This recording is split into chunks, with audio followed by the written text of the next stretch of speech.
Life, lifestyle, relationships.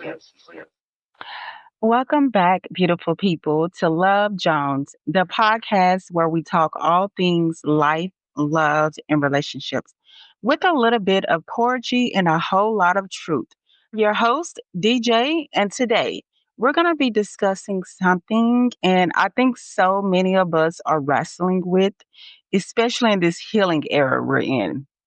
Soft love versus struggle love. Why do we keep confusing pain for passion? Why are we so used to chaos that peace feels suspicious? Now, let's unpack that. So, wherever you are, driving, walking, laying in bed, or maybe just taking a moment to breathe, this one's for your soul. Let's start with what we've been taught: the media, music, our families, even the stories we tell ourselves that glorified struggle love. We've all heard it before, right? She stayed down until he got it right. Real love is about going through hell together and making it out. If you're not fighting, it's not real. But let me ask you something. At what point does loyalty become self abandonment? At what point does holding it down means just holding yourself back? Struggle love tells us that pain is the price for connection, that if we aren't suffering, then we aren't growing. But here's the truth: love should never cost you peace, ever. Let that sink in, please. Let it sink in. Now, let's go a little bit deeper. If you grew up in a home where love looked like walking on eggshells, where love was inconsistent, here today, gone tomorrow, where apologies never came and affection was a reward you had to earn, then of course your nervous system got trained to associate chaos with love. In peace, peace feels foreign, something even threatening. This is called a trauma bond. When we are emotionally attached to people who hurt us and we confuse that intensity with intimacy, we think if it hurts this much, it must mean something. If I can fix them, then finally they will love me. But healing teaches us the complete opposite. Healing teaches us that love shouldn't feel like a war. We shouldn't have to bleed to be loved. You shouldn't need to survive in your relationship. And this is something that I really, I've grown to kind of co-side with because, I'll be like, yeah, nobody's perfect. You're going to go through things and, you just really got to stick it out. However, there is definitely that thin line between survival in relationship and really working and growing together. So, what does soft love look like? Let me paint the picture. Now, soft love is someone who listens to understand, not just to reply. Okay, okay. I used to have that bad, because already had, you know, I already had an idea of like, I just didn't like how something went and we're going to talk about it. It's going to be a debate. And I just really wasn't listening to understand. I was listening, waiting to reply to let them know, hey, I just didn't like how that was. Yeah, I know. We all do it sometimes. However, it's someone who says, I see you, even on your messy days. Is conflict handled with care, not yelling, not gaslighting, not disappearing. It's emotional safety. It's someone who respects your boundaries, not pushes you for having them. It's love that says, you don't have to prove anything to me. You're already enough. And look, soft love doesn't mean perfect love. It means healthy love, intentional love, consistent love, the kind that nurtures your nervous system, not sets it on fire. Just take a minute, pause for a minute, and ask yourself, when was the last time I felt emotionally safe in a relationship? And honestly, some of us don't even know what that feels like. Like, to really feel like, oh, okay, this relationship I'm safe in, and not feel like, oh, I gotta watch out for this, or oh, I can't do this, or oh, I can't even post my other person. Who else person is this? These are things that we tend to lack to really ask ourselves and to really try to decipher and look for. And if you've never felt that, it's okay. That's awareness, is the first step. So, if self love sounds so good, why do so many of us still settle for struggle? Because pain is familiar and the brain is wired to crave the familiar, even if it's dysfunctional. There has been plenty of times that I have walked away from situationship or a relationship, the beginning of it, because I felt like, oh, it is boring. Like, where's the fun at?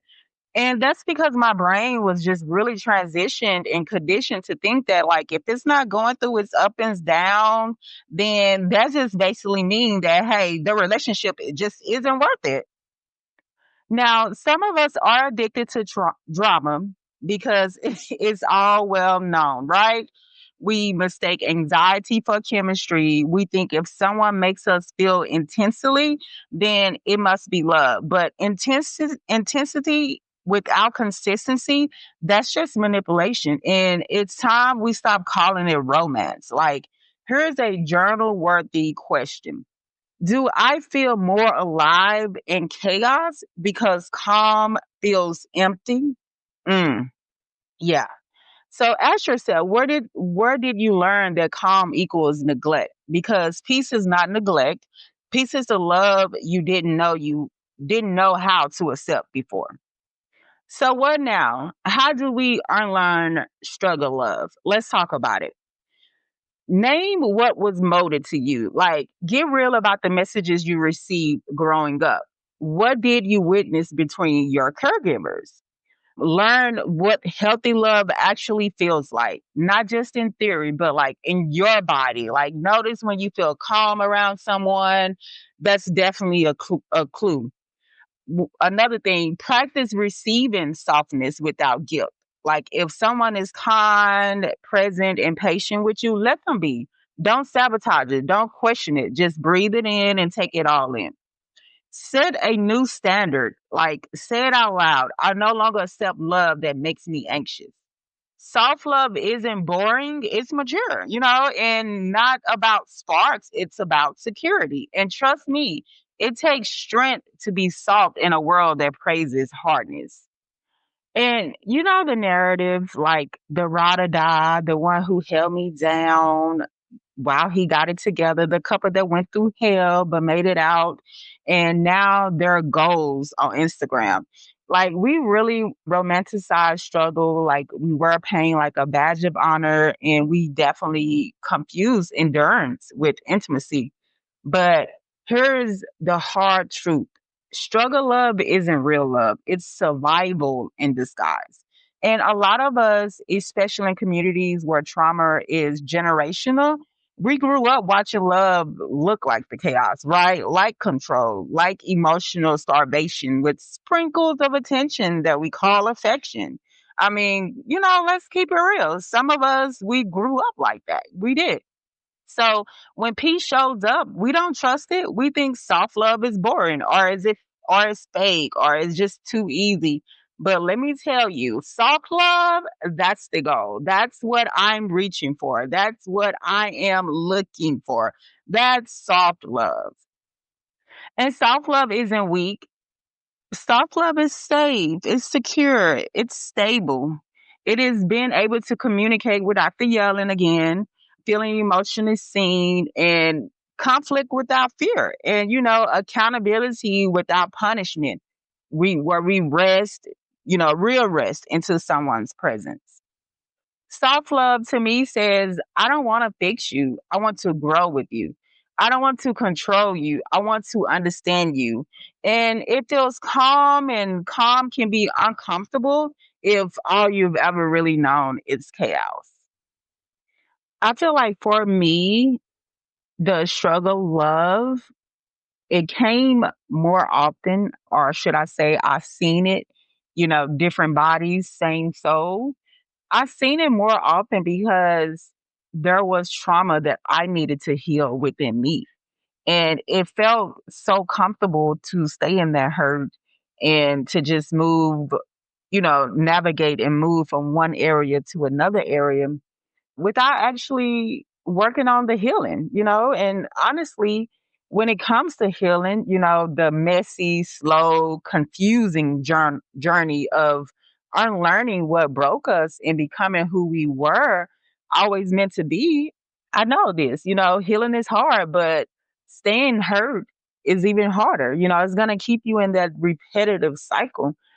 Let's be real. There's a strange comfort in staying hurt. It's familiar, it's predictable, it gives us control.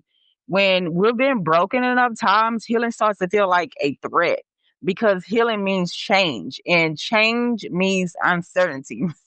I don't know about y'all, but for a minute, change was definitely something that I wasn't able to adapt to. And it takes a lot of strength to be able to become adaptable to change. Some of us hold on to our pain like it's our identity. We just, you know, I'm just guarded. I don't trust people. I'm good on love. Like, that's just not for me right now. But that's not empowerment. That's just protection. And protection isn't peace. Again, it's survival. We're not too strong to heal. You're not too strong to heal. You're scared, and it's okay. I've been there before. I'm still there. I'm still in my healing process. It does get easier, and you start learning along the way. And I just think it's very important to be able to have that safety when it comes to love. You have to heal within yourself first. Now, let's talk about patterns. Have you ever found yourself in the same kind of relationship over and over again, just with a different face? Like, I'm laughing because if I go back and think about it, as I said, same soul, different body. Yes, same dynamic, same wounds, same outcomes. That is not bad luck. That's unhealed pain calling you back into familiar chaos. The relationships we attract are often mirrors of our emotional state. So if your heart still believes it has to struggle for the love, you'll keep attracting situations that force you to fight until you choose different, until you say, hey, this version of love, this version of life, I'm done repeating it. And that very moment, baby, you say no more, that's when the healing really begins. Yes, yes, it does. Hand clap, everyone. Hand clap. Yes, that's when it heals. Let's not sugarcoat this. Unhealed people hurt people, let's be real. We hurt people because we're unhealed. And sometimes others, sometimes ourselves, when we don't heal, we settle for less. We stay in situations that slowly kill our joy. We push away the very people trying to love us, right? We stop dreaming, we stop hoping, we stop feeling. And you might think you're protecting yourself, but really you're imprisoning yourself. And the truth is, staying hurt is exhausting. You're tired. I know you are. You're tired of pretending. You're tired of replaying the same story. You are not meant to live your life like that in survival mode. Not at all. So let's talk about what healing actually looks like because it's not all crystals and candles and yoga on the beach. You could do all of that and still have that hurt within you. Number one, you definitely have to keep God first. God has to walk with you in everything you do. And I can't stress that enough. I'm a living testimony. Like, I will never not have God on my side through everything that I'm doing. But let's talk about, sometimes what healing really is. It's crying on the bathroom floor at 2 a.m. in the morning. It's blocking someone and not unblocking them. It's saying no and meaning it.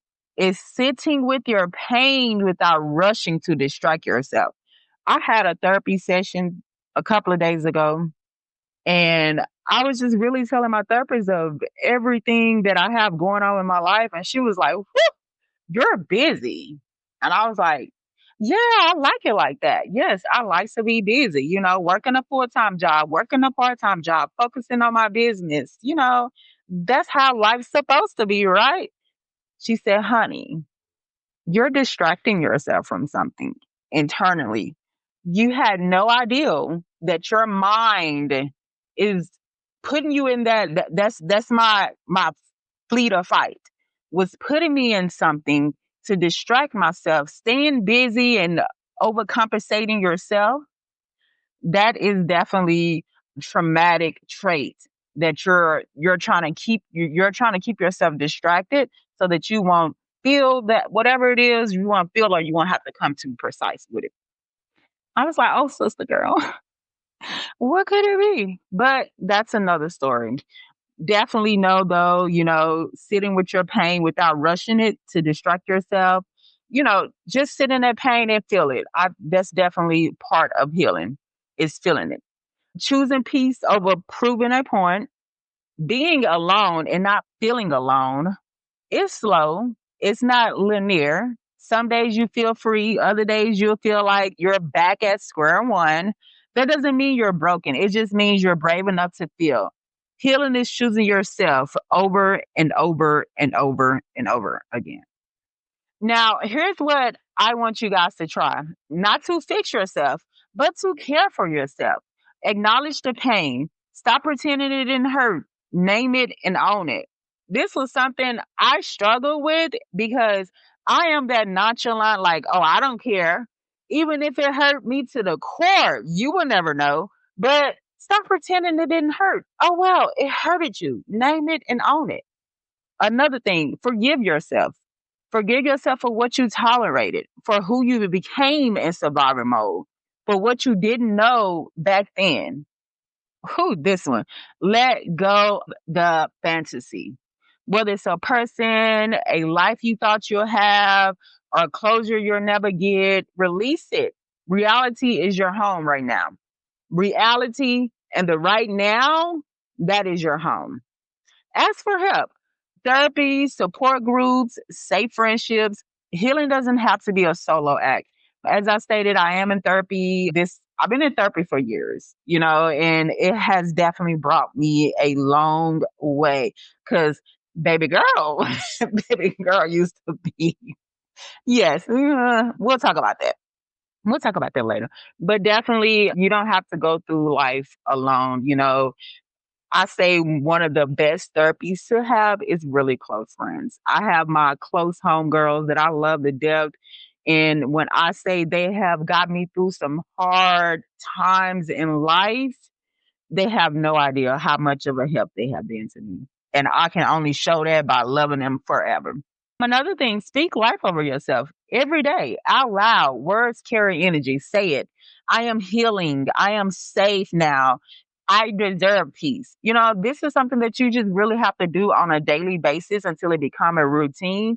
That is also recomputing your brain. Saying those words out loud. Yes, you're not broken. You're just becoming. Now, here's your journal prompt for the week. One, just like get in your journal, write things down. This is something that I like to do now. It's very helpful throughout the week. So this is what I had for the beginning of Monday. What am I holding on to that's hurting me more than it's helping me? And what would I feel if I let it go? Sit with that. Now, don't rush it. Write it from the heart.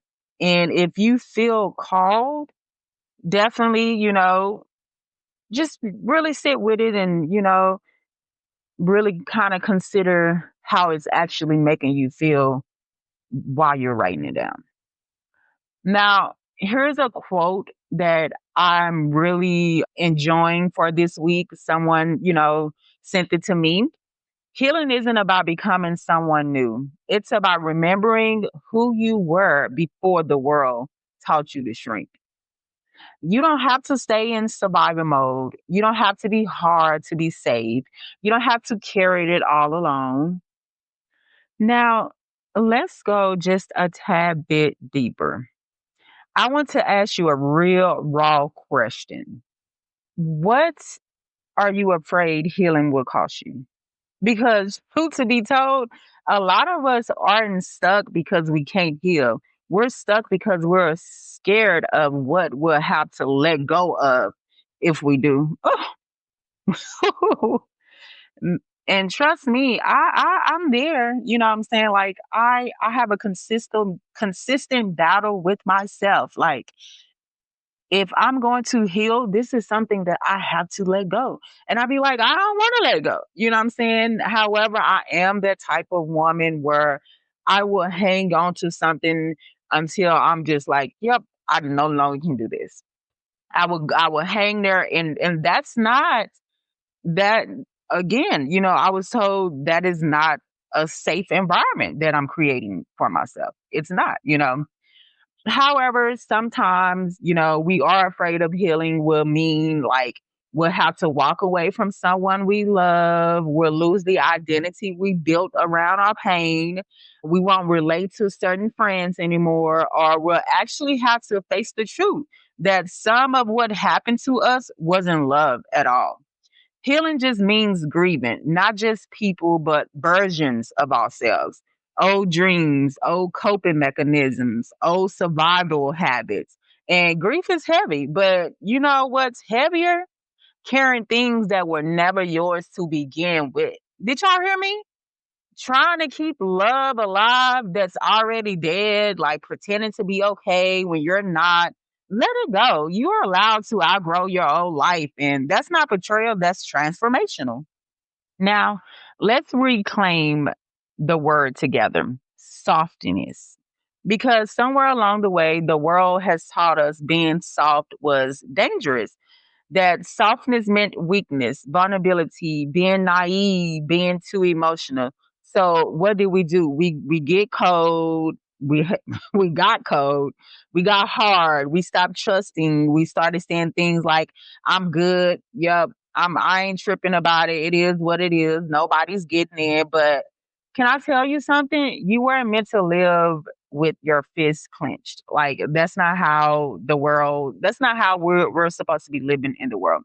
You weren't meant to numb yourself just to feel safe. You weren't born to be unbreakable. You were born to be real. And real includes softness. Like softness is what allows us to receive love without suspicion, to cry without shame, to ask for help without the guilt, and to say I miss you and stop playing all them games. Like if you be missing them, tell them you miss them. Oh well. Oh well, you ain't talked to them a couple of days or whatever. It's okay. Soft doesn't mean weak. Soft means being healed. Now, silently ask yourself, what am I still carrying that doesn't serve me? What would life feel like if I finally forgave myself? What kind of love would I let in if I knew I was safe? You don't have to answer right away. Just, ask yourself there, let your body and your spirit bring the answers in time, and just really sit and ask yourself those things. And just know you are not your past. You are not your mistakes. You are not what they did to you. You are becoming, and that's something to be proud of, like very proud of. So here's the truth, fam. You are worthy of soft, safe, steady love, love that doesn't leave you questioning, love that holds you, not hurts you. You don't have to perform for it. You don't have to earn it. You just have to believe it exists and that you deserve it. So, wherever you are in your healing journey, I see you. Whether you're still bleeding, just beginning to bandage the wound, or finally feeling the sun on your face again, I want you to know you are not too damaged. You are not too late. You are not too much. Healing is hard, yes, but staying hurt is harder. And you are made for more than just pain. So, take the next step, even if it's tiny, even if it's shaky, that step counts. Now, before we go, I want to leave you with this. You don't have to chase love that confuses you. You don't have to shrink to be chosen. You don't have to suffer to be seen. You were never meant to wear pain like a personality. You were born soft, whole, worthy. And every single version of you that survived up until now deserves peace. Real peace, the kind that doesn't make you question your worth, the kind that doesn't cost you your voice, the kind that feels like coming home to yourself. So if no one told you today, You are lovable, even in your healing. You are deserving, even in your imperfection. And you are growing, even on the days it doesn't feel like it. Let this be the season you stop romanticizing struggle and start reclaiming the kind of love that lets your soul exhale. Soft, safe, steady. That's not a fantasy, it's a standard. And baby, it's yours now. Keep going, keep healing, and don't ever apologize for choosing yourself because you are not too much. You are not broken. You are just getting started.